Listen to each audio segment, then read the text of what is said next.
திருச்சிற்றம்பலம். திருச்சிற்றம்பலம். வணக்கம். திருச்சிற்றம்பலம். திருச்சிற்றம்பலம். இன்று அம்மா மியூட்ல போட்டுங்கம்மா, முடிச்ச பிறகு அப்புறம் ஆன் பண்ணீங்க.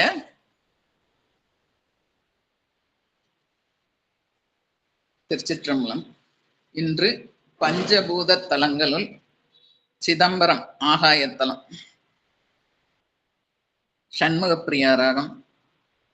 நாடா பிறப்பு முடியாதோ என கருதி நாயேனரற்று மொழி வினையாயின் நாதா திருச்சபையின் ஏறாது சித்தமென நாலாவகைக்கு முனதருள் பேசி வாடாமலர் பதவி தாதா என குழறிவாய் பாறை நிற்கும் எனை அருள் கூற வாராய் மனக்கவலை தீராய் நினை தொழுது வாரேன் எனக்கெதிர் முன் வரவேணும் வாராய் மனக்கவலை தீராய் நினை தொழுது வாரேன் எனக்கெதிர் முன் வரவேணும்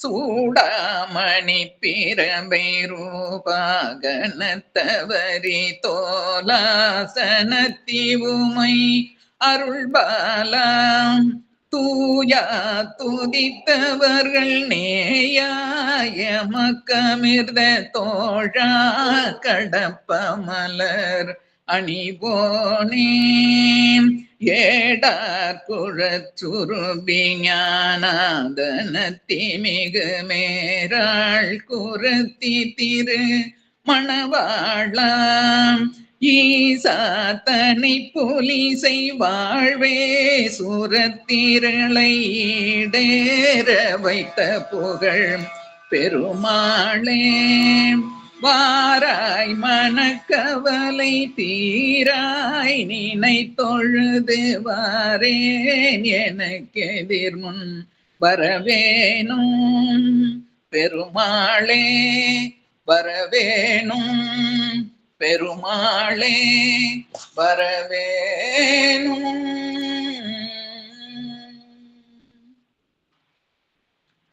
திருச்சிற்றம்பலம்.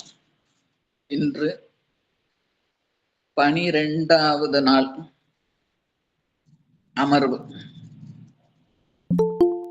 ஜெயந்தி அம்மா அவர்கள் ஜெயம்னா வெற்றி, தீ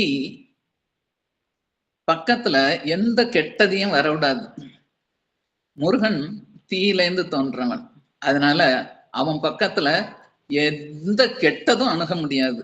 அது போல வெற்றியாளரும் கெட்டதை அருகில் வர முடியாமல் தடுப்பவருமாகிய ஜெயந்தி அம்மா சொற்பொழிவாளரும் புலவரும் இவர். அப்பர் அருள்நெறி மன்றத்தின் சார்பாக சொல்லிய பாட்டின் பொருள் உணர்ந்து சொல்ல அழைக்கிறோம். வாங்க. திருச்சிற்றம்பலம். நம்ம பார்வதி பதே ஹரஹர மகாதேவா. தென்னாடுடைய சிவனை போற்றி, எந்நாட்டவர்க்கும் இறைவா போற்றி போற்றி.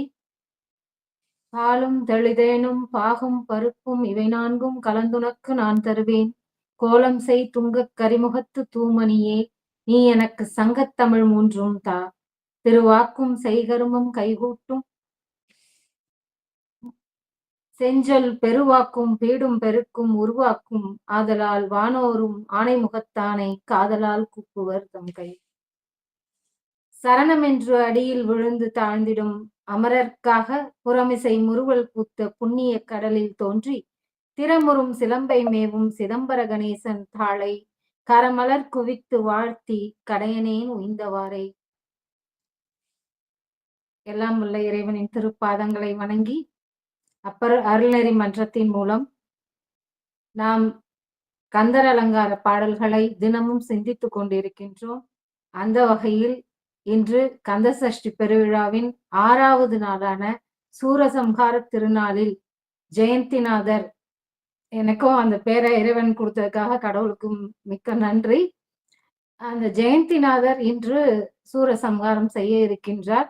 அந்த நாளிலே இந்த கந்தர் அலங்கார பாடல்களில் 79 முதல் 85வது பாடல் வரை சிந்திக்க எனக்கு அப்பர் அருளறி மன்றத்தின் அமைப்பாளரும் சைவ திருமுறைகள் மிகவும் அன்பும் பேரன்பும் இறைவனின் மீது நாட்டமும் உடைய சாந்தா சண்முகம் அம்மையார் அவர்கள் எனக்காக ஒதுக்கி தந்த இந்த பணியை சிறப்பாக செய்ய வேண்டுமாய் எல்லாம் வல்ல இறைவனை வேண்டிக் கொண்டு அவர்களுக்கு என்னுடைய நன்றியை மீண்டும் மீண்டும் உரித்தாக்கி இந்த நிகழ்வுக்குள் உள்ளே செல்வதில் மிகவும் மகிழ்ச்சி அடைகின்றேன்.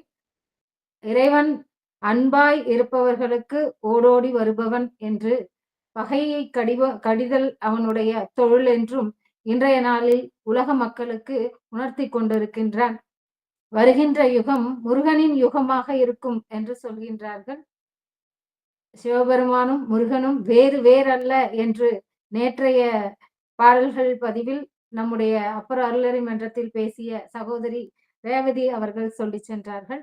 அந்த வகையில் லெமோரியா கண்டம் என்று ஒன்று இருந்தது. இங்கே ஏற்கனவே இருந்த அந்த கண்டம் மீண்டும் ஒரு இயற்கையின் பெரு மாற்றத்தில் மேலே வர இருக்கிறது. நம்முடைய இமயமலை என்பது மேலே தூக்கி சென்றது போல இமயமலைகள் கடலுக்குள் மூழ்கி போகும். அப்படி என்றால் அந்த லெமூரியா கண்டம் என்பது நம்முடைய முருகப்பெருமானை கொண்டாடிய ஒரு கண்டம். ஆக உலகம் முழுவதுமே இனி முருகன் என்ற ஒரே தெய்வம் மட்டும்தான் இருப்பார் என்று நம்முடைய வருங்காலத்தை கணிப்பவர்கள் கூறிக்கொண்டிருக்கிறார்கள். இப்பொழுதும் எங்கும் நிறைந்தவன் இறைவன் முருகன் தன்னுடைய வல்லமையால் தன் அன்பர்களுக்கு அள்ளி அள்ளி கொடுக்கக்கூடியவன்.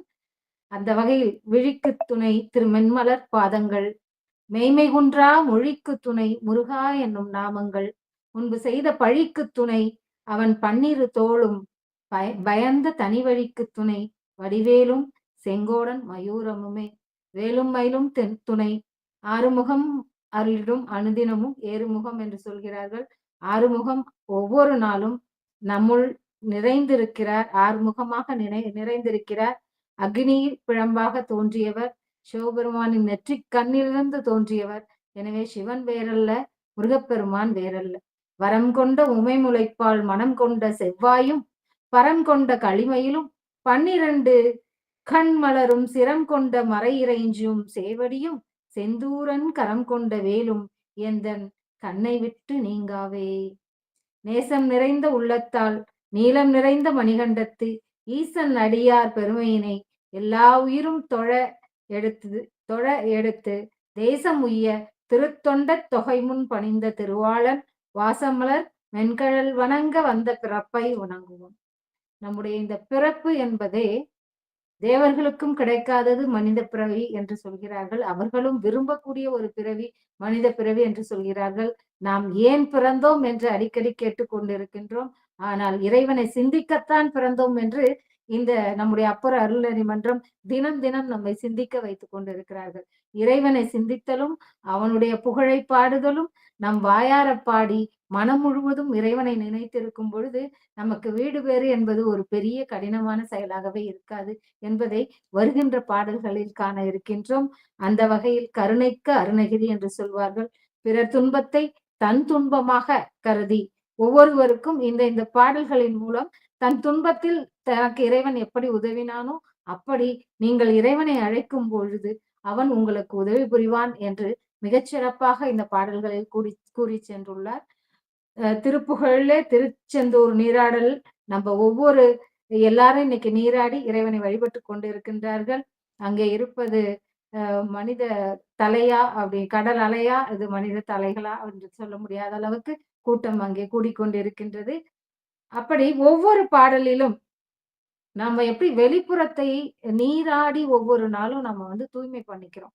அது நீராடுதல் என்பதிலும் புண்ணிய தீர்த்தங்களில் நீராடும் பொழுது இன்னும் பெருமையாக நாம் கருதுகின்றோம். அந்த உட்புறத்தை தூய்மை செய்ய நமக்கு என்ன வேண்டும் என்று சொன்னால் முருகனின் அருட்பாக்களை பாடுதலே மன தூய்மை செய்யும். இந்த பாடல்கள் என்பது நமக்கு கொடுத்திருக்கின்ற கந்தர் அலங்காரம் 108 பாடல்கள். பொதுவாக நாம் சில கடவுளரை வணங்கும் பொழுது, சில மந்திரங்களை சொல்லும் பொழுது 108 முறை சொல்வது முறையாக கருதுகிறோம். அப்படி இதில் உள்ள 108 பாடல்களையும் திரும்ப திரும்ப நாம் மனனம் செய்து படிக்கும் பொழுது, முருகன் நம் கண்முன்னே தோன்றுகின்றார். திருப்புகழை பாட பாட இறைவன் அருகில் வந்து அமர்ந்திருப்பார் என்று சொல்வார்கள். அப்படி இந்த இந்த அலங்கார பாடல்களை நாம் அவனுக்கு அணிவிக்கும் பொழுது இறைவன் நம் கண்முன்னே தோன்ற இருக்கின்றான். நாம் கந்தரன் அலங்காரம் என்பது வாயால் மணக்க மணக்க பாடுவது. அவனுக்கு நகைகளையோ மாலைகளையோ மாட்டுவதை விட வாயால் மணக்க மணக்க பாடுவது, தமிழாலே சொல்லலங்காரம் செய்வது, அணிமணிகள் இவை யாவுமாக அமைகிறது. முருகனுக்கு கந்தர் அலங்காரம் நம்ம காவேரியில நீராடுறது மாதிரி கந்தர் அலங்காரத்தை படிக்கணும் அப்படின்னு சொல்றாங்க. திருப்புகழ் என்பது திருச்செந்தூரில் நீராடுதல், கந்தர் அலங்காரம் என்பது காவிரியில் நீராடுதல், கந்தர் அந்தாதி என்பது கோடி தீர்த்தங்களில் நீராடுதல், கோடி தீர்த்தங்களில் குளியல் செய்தல், திருவகுப்பு என்பது கங்கையில் நீராடல், கந்தர் அனுபூதி நம்முடைய இல்லங்களில் இருக்கக்கூடிய உடனே குளியலை ஏற்றுக்கொள்ளக்கூடிய குளங்களிலோ அல்லது கிணறுகளிலோ வருகின்ற நீரிலோ நீராடுதல் என்று சொல்கிறார். இந்த 5 நூல்களும் இறைவனுக்கு அணிமணிகளாக இருந்து வருகின்றது. அந்த வகையில் இறைவனை நாம் அழகாக பாடுபவர் அழகும் அறிவும், கேட்பவரின் அழகும் அறிவும் கூட கூட வேண்டும். நம்மை அதிகப்பட வேண்டுமெனில் நாம் மீண்டும் மீண்டும் இந்த பாடல்களை பாடிக்கொண்டே இருக்க வேண்டும். இறைவனின் திருப்பெயர்களை நம் உள்ளங்கள் சிந்தித்துக் கொண்டே இருக்க வேண்டும். சிவபெருமானுக்கு திருவாசகம் போல கந்தர் அலங்காரம் முருகனுக்கு அமைந்திருக்கின்றது. பைந்தமிழும் பக்தியும் கலந்த பழரசம் கந்தர் அலங்காரம் என்று சொல்கிறார்கள். திருத்தணிகை உலாவில் வேலவர் அலங்காரத்து உட்பொருளும் ஆய்வதுவே தேகம் கலங்கா அலங்காரம் என போற்றுகிறது. நம்முடைய திருத்தணிகை உலா இந்த செய்தியை அழகாக தெரிவிக்கிறது. முருகப்பெருமானின் 12 திருமுறைகளில் இது 8வது திருமுறையாக கருதப்படுகிறது. பல சமயங்களில் பாடிய பாடல்களின் தொகுப்பு அருணகிரிநாதர் பல்வேறு சமயங்களில் பாடிய பாடல்களின் தொகுப்பு. அருணகிரி அருள் பெறும் முன்பும் இறைவனுடைய அருளை பெறுவதற்கு முன்பும் அருள் பெற்ற பின்பும் பாடிய பாடல்களும் அவ்வப்பொழுது நமக்கு சொல்ல வேண்டிய செய்திகளாக பல்வேறு பாடல்களும் பக்தி நிலையில் உயர்ந்திருந்த காலத்தில் பல்வேறு பாடல்களை அவர் பாடியிருக்கின்றார். அப்படி அவர் முருகப்பெருமானின் பக்தி நிலையில் உயர்ந்திருக்கும் பொழுது அவர் பாடிய பாடல்கள் பலவும் கந்தர் அலங்காரத்தில் ஒவ்வொரு இடங்களில் காண கிடைக்குது. பக்தி பெருக்கு ஏற்படும் பொழுது அந்த பக்தி இறைவன் என்னுடைய அருகிலே இருக்கிறார் என்ற ஒரு எண்ணத்தில் அவர் சொல்கிறார். பிரம்மனையும் யமனையும் விரட்டுகிறார்.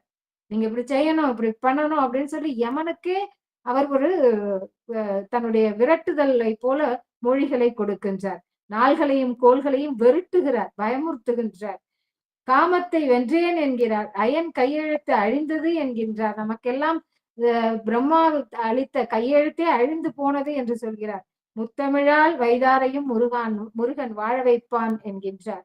அதனால் இங்கு சாட்சி வள்ளி நாச்சியார். அதற்கு யார் சாட்சி? முத்தமிழால் வைதாரையும் முருகன் வாழ வைப்பான் என்பதற்கு யார் சாட்சி என்று சொன்னால் வள்ளி அம்மையே சாட்சி என்று சொல்கிறார். பக்தி பெருகில் ஆனந்த வாரியில் படிந்து முருகனை கண்டேன் என்கிறார். பக்தி பெருகும் பொழுது அப்படியே ஆனந்தத்துல துள்ளி குதித்து இறைவனை நான் கண்டேன் என்கின்றார். முருகன் கவியை படியுங்கள். வறிஞர்களுக்கு நொய்யிலும் பிளவு அளவு கொஞ்சமா, அது நொய்யில கொஞ்சம் பாதி புற்றுக்கும்ல, அந்த அளவுக்காவது நிறைய வறிஞர்களுக்கு, அதாவது அறிவில் வறியவர்களாக இருக்கக்கூடியவர்களுக்கு, முருகப்பெருமானை தேடாத உள்ளங்களுக்கு கொடுங்கள் என்கிறார். யான் என்பதும் தான் என்பதும் மறைந்தால்தான் சத்திய பொருளாம் கந்தன் தோன்றுவான் என்கின்றார். நாம் எல்லாவற்றையும் மறைந்து இறைவனை மட்டுமே நினைந்து இங்கே அவருடைய பாடல்களை சிந்திக்க இருக்கின்றோம்.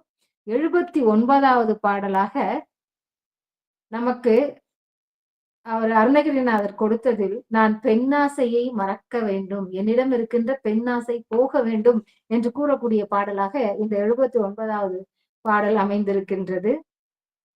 பாடல்: பந்தாடு மங்கையர் செம்கயல் பார்வையில் பட்டு உழலும் சிந்தாகுலம் தன்னை தீர்த்து அருள்வாய் செய்யவேல் முருகா செய்யவேல் முருகா கொந்தார் கடம்பு புடைசூழ் திருத்தணி குன்றினில் நிற்கும் கந்தா இளம் குமரா அமராவதி காவலனே.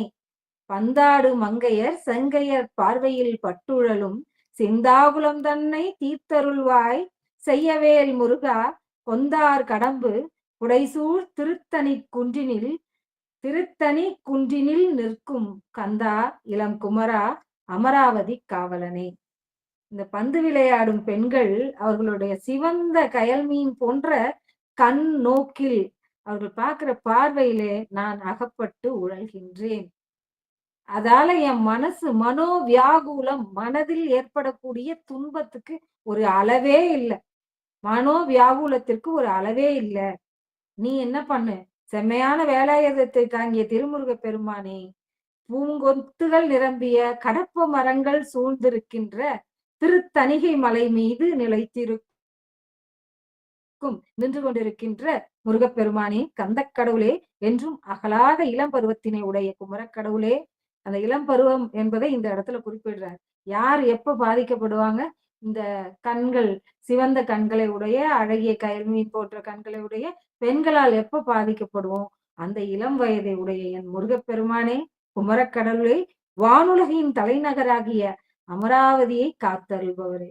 இந்த பந்தாடுகின்ற மங்கையர் என்று சொல்லும் பொழுது எனக்கும் ஒரு பாடல் ஞாபகத்திற்கு வருகிறது. குற்றால குறவஞ்சியில் வசந்த சௌந்தரி என்பவள், அந்த தலைவி, பந்தாடுகின்ற முறையினை அழகாக பாடலாக கொடுத்திருப்பார்கள். பொங்கு கனங்குழை மண்டிய கண்டை புரண்டு புரண்டாட குழல் வங்குளில் வண்டு கலைந்தது கண்டு மதன் சிலை வண்டோட இங்கிது மென்படும் மென்றிடை தண்டாட மலர் பங்கைய மங்கை வசந்த சௌந்தரி பந்து பயின்றாளே. அந்த பந்தோடைய ஆட்டத்துக்கு தகுந்த மாதிரி ஓசை நிறைந்ததாக அந்த பாடல் மிகச்சிறப்பாக பாடப்பட்டிருக்கும் என்று பள்ளி காலங்களிலே படித்த ஒரு பாடல். பந்தாடு மங்கையர் என்ற உடனே எனக்கு இது நினைவிற்கு வந்தது. அந்த அவளுடைய காதுகளில் குழைகளாக அணிந்திருக்கக்கூடிய அந்த காதுகள் அணிந்திருக்கக்கூடிய அந்த அணிகலன்கள் செங்கயல் போன்ற கண்களை சென்று தொட்டு தொட்டு வருகிறது. அது என்ன, அதை காணும் பொழுது எங்களுக்கு எங்க மனசுல மிகப்பெரிய ஒரு மன ஆகூலம் அப்படி சொல்றது, துன்பம், மனசுல ஏற்படக்கூடிய மிகப்பெரிய துன்பம் இது. இந்த பெண்கள்பால் நாங்க மாட்டிக்கிட்டோம், எங்களை எப்படியாவது காப்பாத்திடப்பா என்று சொல்லுவது போல சிந்தாகுலம் என்பது மன குழப்பம், கவலை, துன்பம் அப்படி சொல்றாரு. இந்த பாடல் முழுவதும் வேல்முருகா, திருத்தணியில் வாழும் கந்தா, இளைய குமரா, அமராவதியின் காவலனே அப்படின்னு பல வடிவங்களில் முருகப்பெருமானை சத்தம் போட்டு அழைக்க வேண்டிய ஒரு சூழல்ல இந்த பாடல்ல இருக்கிறாரு அருணகிரியார். ஏன்னா அந்த பெண்களுடைய ஒரு சின்ன பார்வை பட்டுட்டா எங்களுடைய இந்த மனசே அழிஞ்சு போயிடும். அந்த அழகு மற்றும் காமத்தை தூண்டக்கூடிய பெண்களின்பால் செல்லும் என்னை தடுத்தாட்கொள்வாய் இறைவா என்று திருத்தணி பெருமானே, இளங்குமரனே, அமராவதிக்கு காவலனே, என் மனம் பெண்களின் பால் செல்கிறது. அவர்கள் பந்தாடும் மங்கையர், அவங்க கையில வச்சு பந்த மட்டும் ஆடல, அப்படின்னு ஒரு பொருள் கொள்ளலாம்னு சொல்றாங்க. இளைஞர்களை பந்தாடக்கூடியவர்களாக அவர்கள் இருக்கிறார்கள். மங்கையர் என்ற ஒரு பொருளையும் நாம் கொண்டுள்ளோம். இளைஞர்களை பந்தாடும் மங்கையர் என்றும் நாம் பொருள் கொள்ளலாம். அந்த பந்தாடும் மங்கையர் செங்கையல் பார்வையில் பட்டு உழலும் சிந்தாகுலம் தன்னை தீர்த்தருள்வாய். பொல்லாத ஆகுலம், அது மனசை போட்டு படுத்தி எடுக்குது. எங்களுக்கு மனதில் உள்ள பெருங்கவலை. அவங்க பந்த கையில வச்சுட்டு ஆடக்கூடிய பெண்கள் செங்கையல் பார்வையில் பட்டு உழலும் மீன் போன்ற கண்ணோக்குல, செங்கயல் என்றால் மீன்கள் போன்ற கண்ணோக்கில் அடிபட்டு உழக்கூடிய மனமயக்கத்தை சிந்தாகுலம் தன்னை தீர்த்தருள்வாய் செய்யவேல் முருகா, செம்மையான வேலாயுதத்தை தாங்கிய பெருமானே, பூங்கொத்துகள் நிறைந்த கடப்ப மரங்கள் சூழ பெற்றிருக்கின்ற இந்த திருக்கோலத்தில் அழகாக காட்சியளிக்கின்ற திருத்தணிகையில் நின்று திருக்கோலத்தில் காட்சி தருகின்ற திருத்தணிகாச்சல மூர்த்தியே எங்களை காத்தருள்வாயாக. இப்ப தேவரலோகமான அமராவதியை காத்தருள்கின்றார். அமராவதியை காத்தருளக்கூடிய அமராவதி காவலனே என்று சொல்கிறார். அமராவதி என்பது தேவயானையின் தந்தை, இந்திரனுடைய அந்த நகரம். அதனால தன்னுடைய மாமனின் அந்த இடத்தை முருகப்பெருமான் காத்தருள்கின்றார் என்று இந்த பாடல் அமைகின்றது. தொடர்ந்து 80வது பாடல்.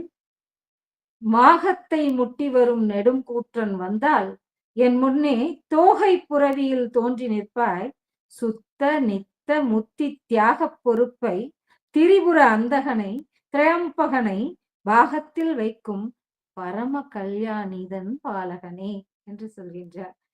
மாகத்தை முட்டி வரும் என்றால் பறந்து விருந்திருக்கின்ற ஆகாயத்திலிருந்து ஒரு கரிய நெடும் தோற்றத்தோடு யமன் யமன் அப்படியே அங்கேருந்து வானத்திலிருந்து வருகின்ற அந்த தோற்றத்தை பார்த்தோன்னே இவருக்கு ஒரு பயம் வருகிறது.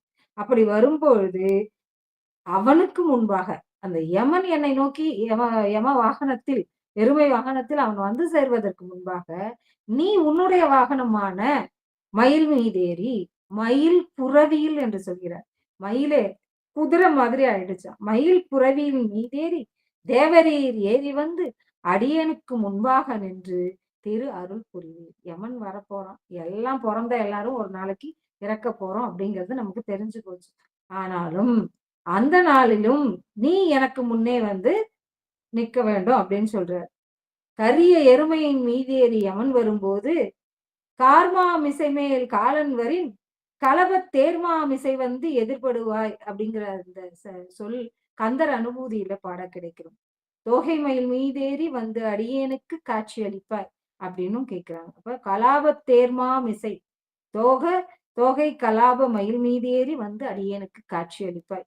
அந்த கார்மாமிசை காலன் வரின் கரிய எருமையின் மீதேறி யமன் வரும்பொழுது நீ தோகை மயில் மீதேறி வந்து அடியனுக்கு காட்சி அளிக்க வேண்டும் என்பது இந்த கந்தர் அனுபூதி பாடலில் காண கிடைக்கிறது. அதையே இந்த இடங்களிலும் நாம் பார்க்கின்றோம்.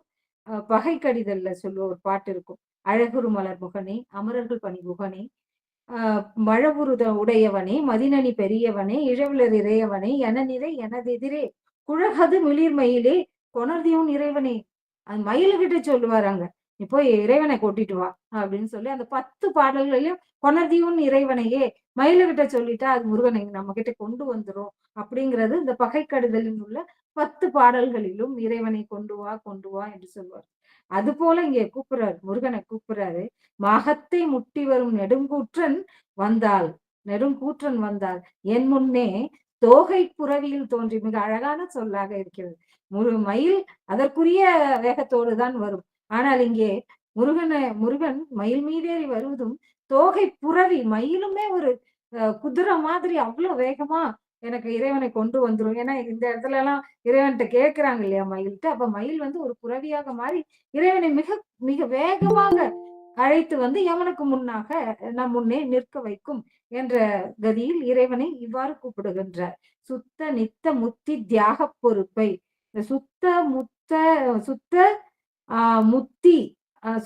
நித்த முத்தி தியாக பொறுப்பை அப்படிங்கிற இடத்துல சுத்தம் என்பது நம்ம என்ன சொல்வோம்னா தூய்மை என்று சொல்வோம். சுத்தம் என்பதை தூய்மை என்று சொல்வோம். நித்தம் என்பது அழிவின்மை என்று வருகிறது. முத்தி தியாக பெருமான், நமக்கு கொடைத்தன்மையை உடைய இறைவன். இது 3 யாருக்கு உரித்தாக இருக்கிறது என்று சொன்னால் சிவபெருமானுக்கு உரியது. சுத்த தூய்மையான நித்த அழிவின்மை இல்லாத கொடைத்தன்மை உடைய ஆகிய 3ஐயும் உடையவரும் திரிபுரத்தை எரித்தவரும் முக்கண்ணனுமான சிவபெருமானை தன் வலப்பக்கத்தில் வைத்திருக்கும் பார்வதி தேவி. அதான் சொல்றார் சுத்த நித்த முத்தி அப்படி என்று சொல்கின்றார். இந்த 3ஐயும் உடைய பார்வதியாக பெருமான் திரிபுர அந்தகனை திரையம்பகனை பாகத்தில் வைக்கும் பரம கல்யாணிதன் பாலகனே அப்படின்னு முருகப்பெருமானை பரம கல்யாணியின் பாலகனே, நீ வந்து யமன் வரத்துக்கு முன்னாடி எனக்கு முன்னாடி வந்து நில்லு, என்ன பாதுகாப்பு செய்வாய் என்று பாடுவதாக இந்த பாடல் அமைந்துள்ளது. அதை தொடர்ந்து நம்முடைய 81வது பாடல் தாராகணம் என்னும் இடத்தில் உள்ள பாடல். இதில் முருகனின் அருளும் வீரமும் மனதில் நிலைத்திருக்க வேண்டும். அவனுடைய அருள் வீரம், அவன்கிட்ட இருக்கக்கூடிய ஆயுதங்கள் எல்லாம் சேர்ந்து நம்முடைய மனதில் நிலைத்திருக்க வேண்டும் என்ற ஆசைகளையும் இந்த பாடல் உணர்த்துகிறது. தாராகணம் எனும் தாய்மார் அறுவர் தருமுலைப்பால் ஆறாது உமைப்பாலும் உண்ட பாலகா, உமைப்பாலும் உண்ட பாலன் அறையில் கட்டும் சீராவும் கையில் சிறுவாளும் வேலும் என் சிந்தையவே வாராது அகல் அந்தகா வந்தபோது உயிர் வாங்குவனே. மிரட்டுறாரு, யார உயிரை வாங்கிடுவேன்ட்டு யமனையே மிரட்டுறாரு அருணகிரிநாதர். ஏன்னா விரட்டுவது மட்டுமல்ல வெருட்டுகிறார். நீ இப்படி பண்ணனா நான் அவனை என்ன பண்ணிடுவேன் அப்படிங்கிற மாதிரி எல்லாம் பேச ஆரம்பிச்சுட்டாரு. ஏன் அப்படின்னா, அந்த முருகப்பெருமான் எப்படி இருக்கிறார்ன்னா, நட்சத்திர கூட்டம் அந்த 6 பேர் கார்த்திகை பெண்கள் அல்லவா? அவர்கள் 6 பேரும் நட்சத்திர கூட்டம் என்கின்ற செவிலித் தாய்கள். அந்த 6 பேரும் தந்த முலைப்பாலை உண்டது போதலையாம் அவருக்கு. அதனால உமாதேவியாரின் திருமுலைப்பாலையும் உண்டு அருளிய பாலகனாகிய திருமுருகப் பெருமானின் அந்த இடுப்புல கட்டி இருக்கக்கூடிய திரு அறையில் கட்டிக்கொள்ளும் உடைவாளும் அது இவர்கிட்ட இப்ப பாதுகாப்பா இருக்கும். திருக்கரத்தில் ஏந்தியுள்ள சிறுவாளும் வேலாயுதமும் வேலாயுதமும் அடியேன் சிந்தையில் குடிகொண்டிருக்கின்றன. அதெல்லாம் முருகப்பெருமான்ட்ட இருக்குனாலும் என்ட்ட சிந்தையில இருந்தாலே போதும் அப்படிங்கிறார். சிந்தையில் குடிகொண்டிருக்கின்றன. ஆதலால் யமனே யமனே என்னிடம் வாராது நீங்கிப் போவாயாக. மீறி வந்தால் உன் உயிரை நான் வாங்கி விடுவேன். எவ்வளவு ஒரு மனதில் திடம் இருந்தால் இத்தனை அழகாக யமனையே இங்கே வராத, வந்தா உன் உயிரை நான் வாங்கிடுவேன். அந்த அளவுக்கு மனதிடம் இருக்கிறது. முருகப்பெருமான் என் சிந்தையில இருக்கார். அதனால என்னை யாரும் எதுவும் பண்ணிட முடியாது அப்படின்னு சொல்ற மாதிரி தாராகணம் எனும் தாய்மார் அறுவர் தரும் முளைப்பால். தாரா அப்படிங்கிறது நட்சத்திர கூட்டங்கள். அந்த கணம் கூட்டம் தாரா கணம் நட்சத்திர கூட்டங்கள். அந்த தாய்மார்கள் 6 பேர் தந்த முலைப்பாலை அருந்தியவர். அது 6வது அது எல்லாம் பத்தல அவருக்கு. 6 பேருடைய 6ஆக பிரிந்து ஒவ்வொருத்தரா பிரிஞ்சு ஒரே 6 முகம் கொண்டவர்களாக இருக்கின்ற முருகப்பெருமான் 6 முகம் 6 பேருக்கு வேணும்னு 6ஆ நின்னார். அதே இடத்துல தனித்தனியா பிரிகிறார். ஏன்னா அவர்களிடம் ஒவ்வொருவருக்கும் அந்த முழு மகிழ்ச்சியும் கிடைக்க வேண்டும். முருகப்பெருமானை தாங்கள் வளர்த்தார்கள், செவிலித்தாயகம் நின்றார்கள் என்ற முழு மகிழ்ச்சியும் கிடைக்க வேண்டும் என்று அவர் 6ஆக பிரிந்திருக்கின்றார். 6ஆக பிரிந்து அறுவரின் முலைப்பாலையும் உண்டு. அதுவும் போதாதென்று உமையம்மையின் பால் உண்ட பாலகனை அவர் அறையில ஒரு ஆயுதங்கள் வச்சிருக்காரு. என்ன அப்படின்னா ஆஹ் அந்த சிவபெருமான் கார்த்திகை பெண்கள்கிட்ட கேட்கிறாரு, இந்த குழந்தைக்கு பால் கொடுங்க அப்படின்னு சொல்லு. அப்பதான் அறுவருக்கு ஆறாகிறார் முருகப்பெருமான். வேண்டிய வரமளிக்கும் வித்தகன் அடியவர் இச்சையில் எவை எவை உற்றன அவை தருவித்த அருளும் எம்பெருமான் அப்படிங்கிறது தெரியும். நம்ம மனசுல ஒரு ஒரு சாதாரண விருப்பம் முதல்ல சொல்றாரு, எமபெருமான் வரத்துக்கு முன்னாடி நீ வா முருகா அப்படின்னு சொல்றாரு. இப்ப என்ன ஆயிட்டாரு அவரு? அந்த ஒரு அடுத்த பாடல்ல என்ன சொல்றாரு, என்கிட்ட எல்லா ஆயுதங்களும் இருக்கு. முருகப்பெருமானுடைய இடையில் கட்டி இருக்கக்கூடிய அந்த வாள் இருக்கு. அவன் சிறுவாளும் வேளும் என் சிந்தையில் இருக்கு. அது 2 போதும். நீ வாயேன், நான் உன்னை உன் உயிரை நான் எடுக்கிறேன் அப்படின்னு பேசுகின்ற அளவுக்கு அருணகிரியாருக்கு உடனே ஒரு சக்தியையும் ஒரு வல்லமையையும் முருகப்பெருமானுடைய சிந்தையே தருகின்றது என்றால் நாம் தினம் தினம் சிந்திக்க வேண்டியது யார் என்று நம்மை சிந்திக்க வைக்கின்றார் அருணகிரியார். முருகப்பெருமான் மனக்குகையில் வீற்றிருப்பதனால் தான் அவனை குகன் என்று நாம் அழைக்கின்றோம். முருகா முருகா என்று உருகி உருகி உருகி பாடுபவர்களுக்கு உள்ளத்தில் அவன் குடிகொள்கின்றான் என்று சொல்கிறார். மனக்குகையில் குகனாக குடிகொள்கின்றான். நம்ம நட்சத்திர கூட்டம் போன்ற இந்த செவிலித்தாய்கள் 6 பேரும் தந்த முளைப்பாலை உண்டது போதாமல் உமாதேவியாரின் திருமுலைப்பாலையும் உண்டருளி பாலகனாகிய திருமுருகப் பெருமானின் திரு அறையில் கட்டிக்கொள்ளும் உடைவாளும் திருக்கரத்தில் ஏந்தியுள்ள சிறு வாளும் வேலாயுதமும் அடியேனின் சிந்தையில் குடிகொண்டிருக்கின்றன. அதனால் யமனே யமனே என்னிடம் வாராது நீங்கிப் போவாயாக. மீறி வந்தால் உன் உயிரை வாங்கி விடுவேன் என்று கூறுகின்றார். அடுத்த பாடல் 82வது பாடல். இறைவா உன்னுடைய திருத்தாமரை பாதங்களில் நாங்கள் பணிய வேண்டும் என்பதுதான் இந்த பாடலின் ஒட்டுமொத்த கருத்து.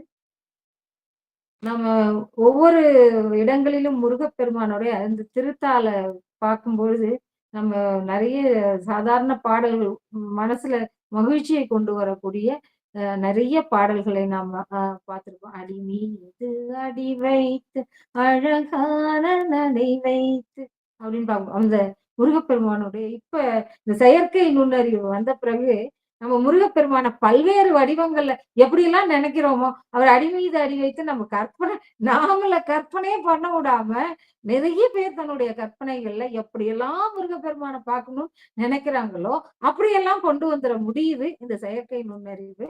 அது ஒரு மிகப்பெரிய வரம் என்று கூட நம்ம நினைச்சுக்கலாம். முருகப்பெருமான் அழகா தன்னுடைய திருப்பாதங்களை வச்சு இங்க வர்றாங்க அப்படின்னு சொன்னா, அப்படி நினைக்கிற மாத்திரத்துல அவர் முருகப்பெருமான் நம்மை நோக்கி வர மாதிரி எல்லாம் அந்த செயற்கை நுண்ணறிவு வந்து நமக்கு கொடுத்துடுது. இப்ப இந்த அருணகிரியாருடைய பாடல்களை நாம் சிந்திக்கின்ற இந்த நேரங்கள் கூட இதை எடுத்து இன்னொரு நாள் ஒரு ஏஐல இதெல்லாம் நம்ம பண்ணோம்னா பார்க்க பார்க்க இனிக்கும், கேட்க கேட்க சுவைக்கக்கூடியதா நம்முடைய காதுகளும் வந்து இனிக்கின்ற ஒரு முறை வந்து நிச்சயமா இருக்கும் அப்படின்னு சொல்றாங்க. சோ அதனால வந்து தகட்டில் சிவந்த கடம்பையும் தகட்டில் சிவந்த கடம்பையும் நெஞ்சையும் தாழ் இணைக்கே புகட்டி பணிய பணிந்து அருளாய் புண்டரீகன் அண்டமுகட்டை பிளந்து வளர்ந்து இந்திரலோகத்தை முட்ட வெட்டி பகட்டில் பொருத்திட்ட நிட்டூர சூர பயங்கரனே. இன்னைய சூரன் எப்படிப்பட்ட பயங்கரமானவன் அப்படிங்கிறத சொல்றார். அவனை வந்து அவனை இது பண்ணணும். சூரனை வென்றவன் சுப்பிரமணியன் இல்லையா? சூரனுக்கு பயமூட்டிய பெருமான். அவனை எப்படி கூப்பிடுறாரு? சூரன் எப்படி இருக்கானா? எவ்வளவு பெருசா இருக்கானா? அப்படின்னா அவன் வந்து இந்திரலோகத்தையே முட்டும்படி எட்டி சென்று இந்திரலோகத்தையே போய் முற்றானா. அது எப்படி இருக்கு? ஆண் யானை போல் போர் புரிந்த கொடூரமான குணத்தை உடைய சூரபன்மனுக்கும் பயங்கரமானவன் யாரு? என்னுடைய முருகப்பெருமான் என்கின்றார். சிவந்த நிறமுள்ள தகடு என்பது இலைகளை குறிக்கக்கூடியது. இலைகளோடு கூடிய சிவந்த நிறமுள்ள கடப்ப மலர்களால் ஆன மாலையையும், அது மட்டும் போதுமா? அடியனின் மனசையும் எங்க கொண்டு வைக்கிறாரு? முருகப்பெருமானின் திருத்தாளில் மாலைகளை மட்டுமல்ல, அவருடைய மனசையும் தேவருடைய இரு திருவடிகளிலே சேர்த்து வைத்து வணங்குமாறு அடியனுக்கு கட்டளை. அதையும் நீ சொன்னாதான் அப்படின்னு சொல்றாங்க. எல்லாம் செயல்கூடும். ஆனால் அதுக்கு யாரு? அவன் அருளாலே அவன் தாள் வணங்கி. நம்ம சிவபுராணத்துல இந்த இடத்த நம்ம சிந்திக்க வேண்டியதா இருக்கு. அதையும் நான் உன் தாளை வணங்கறதுக்கு தயாரா இருந்தாலும் நீ கட்டளை இடு. நான் வந்து வெறும் மலர்களை மட்டுமல்ல, என் மனசையும் உன்னுடைய பாதத்தில் வைத்து பணிய காத்திருக்கின்றேன். அவன் அருளாலே அவன் தாள் வணங்கி அப்படிங்கும் பொழுது இந்த இடத்துல முருகப்பெருமான்கிட்ட அருணகிரியார் கேட்கின்றார், நான் என்னுடைய பணிந்த அருள புகட்டி பணிய தாளினைக்கே புகட்டி பணிய எதை? தகட்டில் சிவந்த கடம்பையும் நெஞ்சையும் ரெண்டையும் சேர்த்து உன்னுடைய திருவடிகள்ல கொண்டு வந்து வச்சு நான் பணியணும்னா அதுக்கு நீ அருள் புரிய வேண்டும் என்று கேட்கின்றார். இலைகளோடு கூடிய சிவந்த நிறம் உள்ள கடப்ப மலர்களாலான மாலையையும், அது மட்டும் கிடையாது, அடியேனின் மனதையும் தேவரருடைய இரு திருவடிகளிலே சேர்த்து வைத்து வணங்குமாறு அடியேனுக்கு கட்டளையிட்டு அருள் புரிவாயாக. நானே கொண்டாந்தெல்லாம் வச்சிடல. நான் அதை வைக்கணும்னா நீ எனக்கு அதுக்கு கட்டளை கொடு. தாமரை மலர் மீது வீற்றிருக்கும் பிரம்மதேவனது உலகம் எது? இந்த பிரம்மதேவன் படைத்த இந்த உலகம், இந்த பூ உலகம், இந்த உலகத்தின் வாயிலை பிளந்து இந்த பூமி பந்து அதோட வாயிலையுமே பிளந்துகிட்டு எது வரைக்கும் போறான்? இந்திரலோகத்தை வரை ஓங்கி, அதுவரை ஓங்கி நின்ற அமராவதி அப்படிங்கிற இந்திரலோகத்துக்கு வரைக்கும் ஓங்குறான். எது? நம்முடைய பூமி பந்தை பிளந்து இதுல இருந்து அது வரைக்கும் ஓங்கி இந்திரலோகத்தையே முட்டும்படி எட்டி சென்று ஆண் யானை போல், கரிய ஆண் யானை போல போர் புரிகின்ற கொடூரமான தன்மையுடைய சூரபன்மனுக்கும் பயங்கரமான என் இறைவனே, என் மனசை உன் தாள்ல வச்சு நான் வணங்கணும். அதுக்கு எனக்கு அருள் புரிவாயாக அப்படிங்கிறாங்க. அவனுடைய காலிற்கு அணிகலன் வானோர் முடியும் கடம்பும் தேவர்களின் கடம்பவனை நான் கொடுத்த ஆண்டவன் அடியில வச்சு பூஜிக்கணும் அப்படிங்கிறதுதான் இது. கடம்ப மலர் மாலையை மட்டும் கிடையாது, திருவடிக்கு நான் என்னுடைய வணக்கத்தை சேவிக்க வேண்டும். பூ மட்டும் வச்சாது பத்தாது அப்படிங்கிறாங்க. பூ வைக்க வேண்டும். புண்ணியம் செய்வாருக்கு பூ உண்டு நீர் உண்டு, அண்ணல் அது கண்டு அருள் புரிந்தே நிற்கும் எண்ணிய பாவிகள் எம் இறை ஈசனை நன்னெறியில் நழுவுகின்றாரே அப்படின்னு பூவோடு மனசையும் வைங்க அப்படிங்கிறார் திருமூலர் சொல்ற இந்த பாட்டு. ஆண்டவன் அடியில் பூ வைக்க வேண்டும் அப்படிங்கிறதுக்கு, புண்ணியம் செய்வாருக்கு பூ உண்டு நீர் உண்டு, எதெல்லாம் வச்சு நம்ம வணங்கலாம். சும்மா ஒரு பூ, ஒரு தண்ணி அப்படின்னு சொல்லு, எதையாவது ஒண்ணை வைத்து வணங்க வேண்டும் அப்படிங்கிறது திருமூலர் சொல்ற. திருமூலர் இன்னொரு பாடலும் சொல்ற, இறைவர்க்கோர் பச்சிலை, பசுவுக்கோர் வாயுரை, இறைவர்க்கோர் பச்சிலை, அப்படி அப்படி ஒவ்வொன்றும் எங்க போனாலும் ஒரே ஒரு பொருள் கூட போதும். நம்ம இறைவனுக்கு சிவபெருமானை வணங்கும்போது ஒரே ஒரு வில்லு வேலைய எடுத்துட்டு போயிட்டா, நம்ம கையில எதுவும் இல்லையே என்று நாம அதற்காக மயக்கம் கொள்ள வேண்டாம். மனச வருத்திக்க வேண்டாம். நம்ம என்ன செய்யணும் அப்படின்னு சொன்னா, ஏதோ ஒரு இலைய எடுத்துட்டு போனா போதுங்கிறாரு. இன்னொரு பாடல்ல தான் திருமூலர் இத சொல்றாரு. பூ அவர் புண்ணியம் செய்வோர்க்கு பூ போதும், நீர் போதும். ரொம்ப சாதாரணமா அண்ணல் அது கண்டு அருள் புரிந்து நிற்கும். அ அத பார்த்தாவே அண்ணல் என்ன பண்ணிடுவாரு? அருள் புரிய வந்துருவாரு. எண்ணிய பாவிகள் எம்மிறை ஈசனை நண்ணிய அப்படியே நினைச்சு கூட பார்க்காம, நன்றி அறியாமல் நழுவுகின்றார். இத கூட செய்யாம, எல்லாரும் பாவிகளாக இருந்து நழுவிக் கொண்டிருக்கின்றோம். நம்முடைய வாழ்க்கை முறைகளிலிருந்தே நாம மாறி போயிட்டு இருக்கோம். அ காலையில எழுந்த உடனே நெறைய இடங்கள்ல சொல்லுவாங்க. இறைவனுடைய அந்த திருநாமத்தை சொன்னால் போதும். அப்படியும் முடியலையா? ஏதாவது கேளுங்க. கேட்டு பாருங்க. அப்படியும் முடியலையா? நீங்க ஒன்று செய்கின்ற வேலைகளுடைய நேரங்கள்ல நடுவுல சிந்திங்க.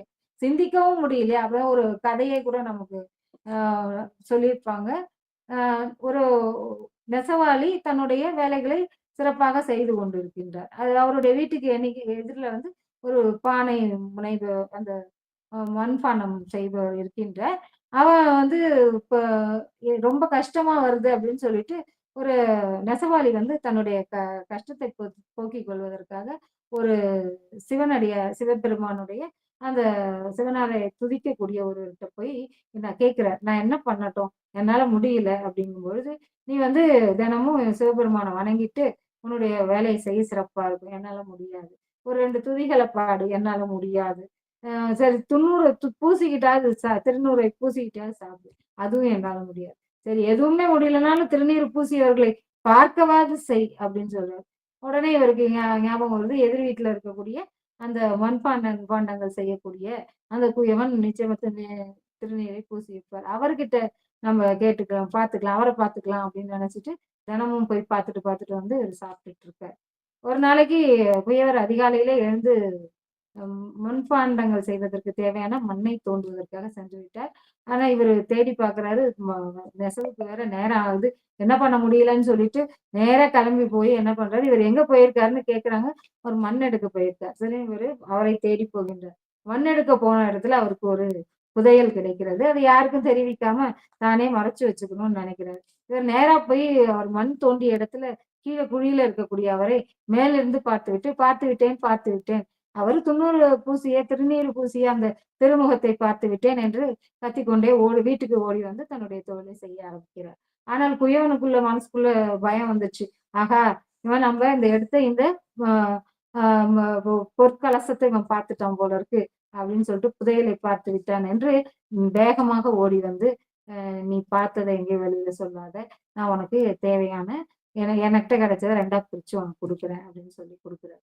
அந்த இறைவனை நினைத்து பூசியிருக்கின்ற அந்த திருநீரை பார்த்த உடனே அவனுடைய துன்பங்களை துடைக்கும் அளவுக்கு அவனுக்கு செல்வங்கள் கிடைத்தது என்றால், இறைவனை நாம் தினமும் தினமும் வணங்கும் பொழுது, அவனுடைய திருநாமங்களை சிந்திக்கும் பொழுது, இன்னும் மேன்மேலும் நமக்கு செல்வங்கள் இறைவன் தரக்கூடிய அந்த வீடு பேறு என்பதை நாம் நிச்சயமாக பெறுவோம் என்பது அதற்கு இந்த சிந்திக்கின்ற தலமும் ஒரு காரணமாக அமையும் என்று நான் சாந்தா சண்முகம் அம்மையார் அவர்களை என்னுடைய வரிகளினூடே நான் நினைத்துக் கொண்டே அவர்களுக்கும் என்னுடைய நன்றியை மீண்டும் தெரிவித்துக் கொள்கின்றேன். அடுத்த பாடல் 83 தேங்கிய அண்டத்து. முருகப்பெருமானின் பேராற்றலை கூறக்கூடிய பாடல் இந்த பாடல். பேராற்றல் எப்படி இருக்கான் முருகப்பெருமான் அப்படிங்கிறத நம்ம இங்க சிந்திக்கணும்.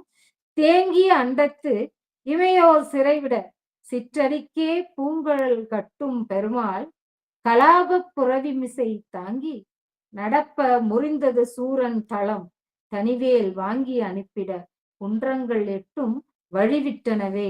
தேவர்களை சிறையிலிருந்து விடுவிக்கும் பொருட்டு தன்னுடைய சின்ன திருவடிகளுக்கு அழகான வீரக் கழல்களை அணிந்து கொண்ட திருமுருகப் பெருமான் மீண்டும் இந்த இடத்துல சொல்றார். குதிரையை ஒத்த தோகையை உடைய மயிலின் மீது ஏறி நடத்தும் அவன் நடத்துகின்ற இந்த போர்ல எப்படி புரவிகள் எப்படி பயணித்து அந்த போர்ல புரியுமோ அதே போல முருகப்பெருமானை அமர்த்தி கொண்ட அந்த மயில் அழகாக பறந்து பறந்து ஆடும் பரிவேல் அந்த வேலும் அந்த ஆடுகின்ற மயிலும் சுற்றி சுற்றி சூரபத்மனின் சேனையை அந்த இதுல முருகன் வந்த உடனேவே சேனையே முறிபட்டு போனது என்று சொல்கிறார். ஒப்பற்ற வேலாயுதத்தை எடுத்து வேகமாக ஏவிய உடனே குல மலைகள் 8ம் விலகி வழிவிட்டனவே. முருகப்பெருமானுடைய அந்த வேலை எய்தவுடன் 8 மலைகளும் தானாகவே நகர்ந்து கொண்டது என்று கூறுகிறார்கள். அந்த தேங்கிய அண்டத்து இமையோர் சிறைவிட சிற்றடிக்கே, சின்ன அழகான பாதங்களை உடையவன் முருகப்பெருமான். அந்த சிற்றடிக்கே பூங்கழல் கட்டும் பெருமாள். அந்த கலாபம், மயில், கலாபம் என்று சொல்வது மயில். புரவி என்றால் குதிரை, மயில் குதிரையின் மீது, மிசை என்றால் மீது ஏறி வேகமாக வரும்பொழுது திருமுருகப் பெருமான் குதிரையை ஒத்த தோகையை உடைய மயிலின் மீது ஏறி நடத்தும் அந்த போரிலே சூரபத்மனின் சேனை முறிபட்டது என்று நம் மாலையில நம்ம காண இருக்கின்றோம். ஒப்பற்ற வேலாயுதத்தை எடுத்து ஏவிய உடனே குலமலைகள் 8ம் விலகி அழகாக வழிவிட்டது என்று சொல்கின்றார். அடுத்து தொடர்ந்து தினமும் நாம் படிக்க வேண்டிய ஒரு பாடலாகவும் இந்த 84வது பாடல் இருக்கின்றது. ஏன் இதை தினமும் படிக்கணும்னு நம்ம இதை சிந்திக்கும் பொழுது பார்க்கலாம்.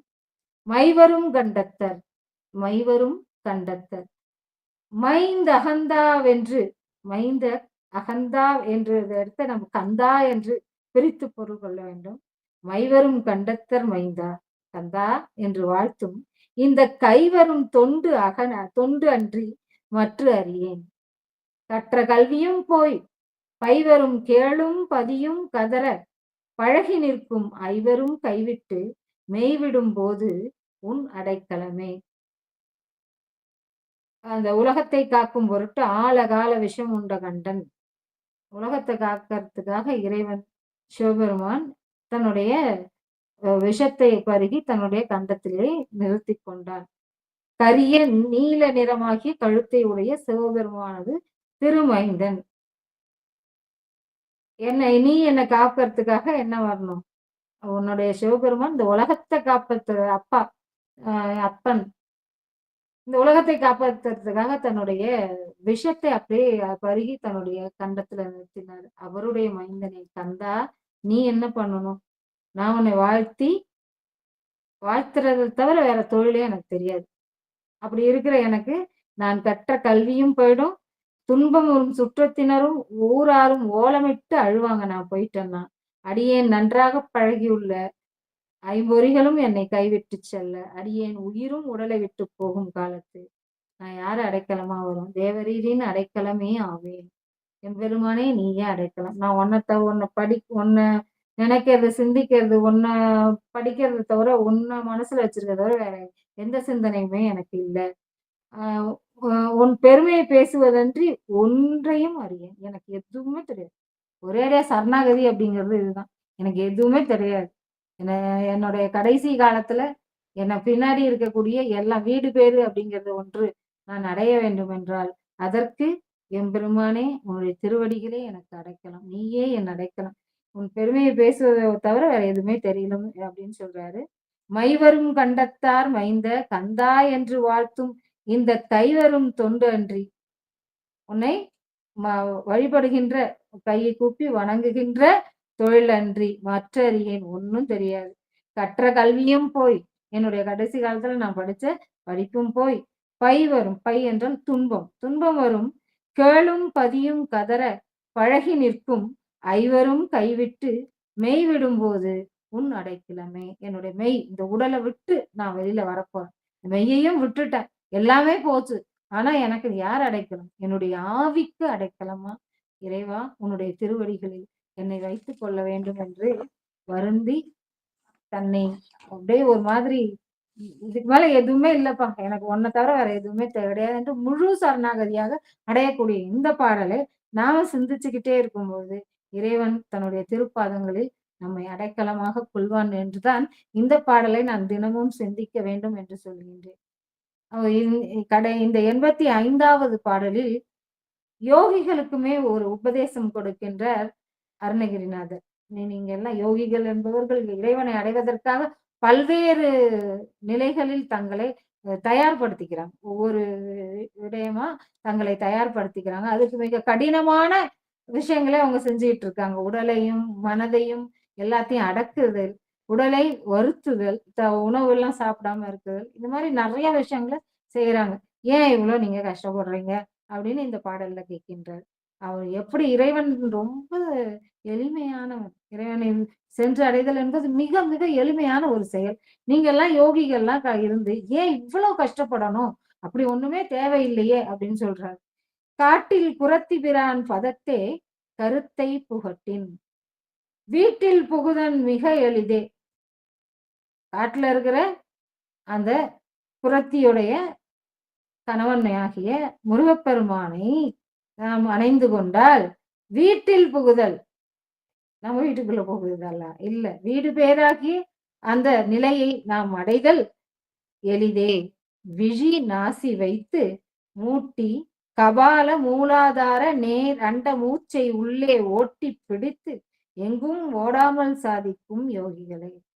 நம்முடைய இந்த நம்ம சக்கரங்களை சொல்லுவோம் இல்லையா, அதுல மூலாதாரத்துல ஆரம்பிச்சு அது அப்படியே நேரடியா அந்த சக்கரங்களை ஒவ்வொன்றாக உயர்த்தி நம்முடைய மேன்மையான சக்கரத்தில் அதை நிலைநிறுத்தி அதை விட்டு வெளியில எங்கேயும் ஓடிடாம இந்த நம்முடைய இந்த நெற்றி பொட்டில் முழு கவனத்தை மூப்பின் நுனியை கண்களால் பார்த்து இந்த இடத்துல முருகப்பெருமான் சிவபெருமானின் முக்கண்ணன் அவனுடைய இந்த இடத்துல நம்முடைய நினைவுகளை நிலைநிறுத்தும் போது வேற அந்த மூச்சை வெளியில எங்கேயும் ஓடிடாம பிடிச்சு வச்சிருக்கீங்களே யோகிகளே, இவ்வளவு கஷ்டம்லாம் நான் பட போறது கிடையாது. நான் என்ன போறேன் முருகப்பெருமானை நினைச்சு அப்படியே மூலாதாரத்தின் மூன்றெழும் கனலை காலால் எழுப்பும் கருத்தறிவித்து அமுத நிலையும் ஆதித்தனையும் இயக்கமும் குமுத சகாய குணத்தையும் கூறி அப்படின்னு ஔவையார் தன்னுடைய விநாயகர் அகவல்ல விநாயகர் பெருமான்கிட்ட சொல்லுவாங்க. அந்த மாதிரி மூலாதாரத்தின் மூன்றெழும் கனலை அங்கிருந்து ஒரு நெருப்பை நாம் அப்படியே கொஞ்சம் கொஞ்சம் கொஞ்சமா மேலே எழுப்புகின்ற முறையை இங்கே அவர் சொல்கின்றார். காட்டில் வாழும் குறவர் மடந்தையாகிய வள்ளியம்மையாரின் தலைவராகிய திருமுருகப்பெருமானின் திருவடிகளின் மீது உள்ளத்தை செலுத்தினால் முக்தி உலகிற்கு செல்லுதல் மிகவும் எளிதான செயலாகும்.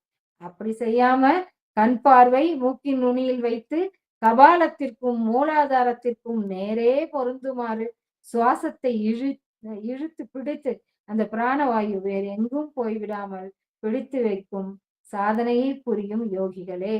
அப்ப வீடு பேர் அடையறதுக்கு இம்மா கஷ்டம் ஏன் படுறீங்க? ஒரு இடத்துல சொல்லுவாங்க, படுவது பாடு, கெடுவது கேடு, தொடுவது தோடு, விடுவது வீடு. எல்லாத்தையும் விட்டுட்டு நம்ம வீடு பேராகிய ஒன்றை அடைய வேண்டுமானால், அது கிடைக்க வேண்டும் என்றால் இந்த பாடல் தான் முக்கியமானது. இதுல அழகா சொல்றாரு, யோகிகள்கிட்ட நீங்க எல்லாத்தையும் போட்டு நீங்க கஷ்டப்படுத்துறீங்க. இந்த வாயு அப்படிங்கிறத எங்கேயும் போயிடாம மூலாதாரத்திற்கு நேரே பொருந்துமாறு வைக்கிறதுக்காக நீங்க இவ்வளவு கஷ்டப்படுறீங்களே, நான் அந்த கஷ்டம்லாம் படல. மிக எளிமையான செயல். அவனை பற்றுதல் என்பது மிக எளிமையான செயல். காட்டில் குறத்தி பிரான் பதத்தை கருத்தை புகட்டின். யாருகிட்ட கருத்தை வச்சோம் அதை வச்சுட்டோம்னா வீட்டில் புகுதல் மிக எளிதே. வீடு பேரை என்பதை அடைவது மிக மிக எளிதான ஒரு விஷயம் அப்படின்னு சொல்றாரு. அதனால நாம எல்லாத்துக்கும் போட்டு மண்டையை உடைச்சுக்கிட்டு இது என்ன பண்ணணும் அது என்ன பண்ணணும் தேவையில்லை. எளிமையான செயல் ஒன்று இருக்கிறது. இறைவனை சென்று அடைவதற்கு அவனுடைய திருத்தாள்களை பிடித்து கொண்டால் போதும். புரத்தி மகன் கருத்தை நிறுத்தினால் போதும். நினைச்சிட்டாவே போதும். முருகப்பெருமான் ஓடி நமக்கு உதவி புரிய எப்பயுமே தயாரா இருக்கிறார். ஒரு பொருள் ஒரு கதை கூட சொல்லுவாங்க இல்லையா, மகாபாரதமே தோன்றி இருக்காது.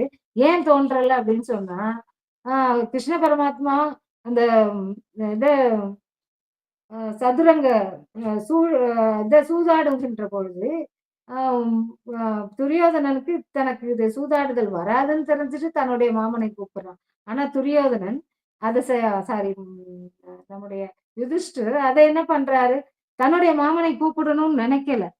தனக்கு வராது அப்படிங்கிறத காட்டிலும் தான் சூதாடுவது தன் மாமனுக்கு தெரியக்கூடாது, கிருஷ்ணருக்கு தெரியக்கூடாது என்று நினைக்கிறான். அப்ப நீ என்ன இதெல்லாம் பார்த்துக்கிட்டே தான் இருந்தியா, வரலையா, கேட்கலையான்னு கேட்கும்போது புத்தவன் இந்த கேள்விகளை கேட்கிறார். நீ நினைச்சிருந்தா நிறுத்திருக்கலாமே இந்த மகாபாரத போர் அப்படிங்கும்பொழுது, நான் வாசலிலே தான் நின்றுட்டு இருந்தேன் அந்த சூதாட்டம் நடைபெறும் பொழுது, என்னை கூப்பிட்டு இருந்தா நான் ஓடோடி வந்திருப்பேன் அப்படின்னு சொல்றாரு கிருஷ்ண பரமாத்மா. என்னை ஒரு வார்த்தை கிருஷ்ணா அப்படின்னு கூப்பிட்டு இருந்தா நான் ஓடோடி வந்திருப்பேன்.